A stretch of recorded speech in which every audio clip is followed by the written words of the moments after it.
You yourself are, I believe, a former college athlete. Correct me if I'm wrong on that. And I've seen you talk online about sports betting, both your own relationship to it in the communities you have been in, and also how you feel it's affecting boys and men. And we've seen the statistics on this. Right, Michigan is one of about 36 or 38 states in the union that have legalized sports betting, and in the states that have it, we've already seen that within 3 to 4 years of it becoming legal, bankruptcies rise 28%, credit scores drop by about 1 to 3%, I think is the number.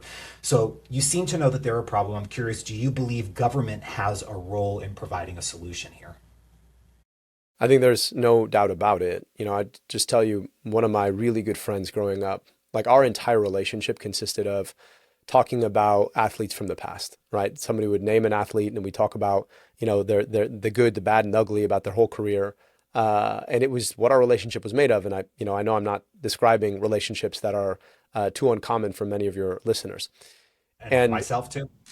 yeah, my friend can't watch sports anymore. And he can't watch sports anymore because basically ESPN and any other sports forward channel has melded with the sports betting industry in a way where he's constantly being served sports betting ads, and he has problem gambling. And so he realized that for him, he just cannot engage with sports anymore. And that's the loss of something that was really important to him. And it was also a feature of his social life, given that our whole relationship revolved around talking about sports. And so I do think government has a responsibility here. And, I think what we've seen is when you legalize certain kinds of industries, it is absolutely critical that you are there to regulate on the back end. Because what starts to happen is once you legalize, those industries very quickly start to make a lot of money. And once they make a lot of money because of the porous nature of our democracy, they're able to spend that money to help to elect politicians who are going to make sure that they don't get regulated. And so what happens is they are able to run amok. And we see it in the most grotesque way with like Kalshi and some of these other betting markets that are, offering people the opportunity to bet on whether or not there's going to be a nuclear Armageddon, which is insane.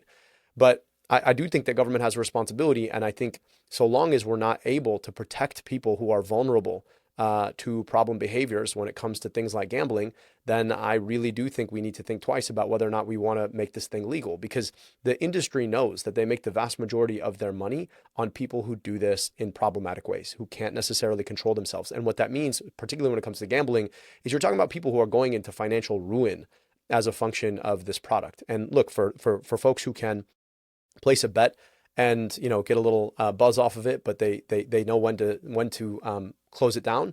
That's great, and I think we need to find a balance in which we are in a situation where people can do that, but they're not preying off of people who have problematic gambling issues. And so I do think government has a responsibility. I think we need to find this balance. And I think it all goes back to the way that too often when these corporations get let loose, they're able to buy politicians who are going to rig the system in their favor. And I worry that we've gotten to a point now where this becomes an unregulatable problem. And you're going to see many, many people, and it's not just young men, but unfortunately it is predominantly young men who are struggling with this and facing the financial consequences of it. And I think, one thing we'd hear a lot of men say, well, I don't have a problem. Maybe somebody else does, and that's on them. But I think what I'm hearing you say is, I'm not interested in banning it. I want to regulate it. I want to put safeguards in place. That's right. And that just makes sense. We do this with alcohol, for example, right? We've have a much longer relationship with alcohol, but you can't drink and then go and drive, right? We all agree that that's a very dangerous thing to do. You can't market alcohol in certain markets. You can't market it with a focus on children.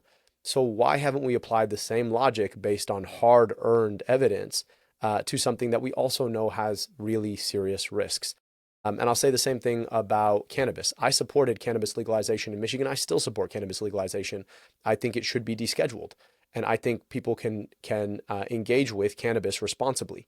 The hard part, though, is that you're seeing this consolidation both vertically and horizontally in the cannabis industry, which again is making cannabis almost impossible to regulate in the places where it's been legalized.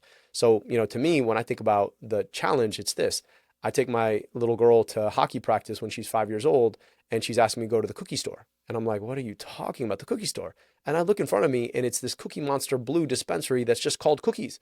And I'm like, well, you know what? Like, of course, it's only logical that you would think that this is a cookie store. And to say that this is not frank marketing to children is bullshit. I mean, like, that's exactly what they're doing.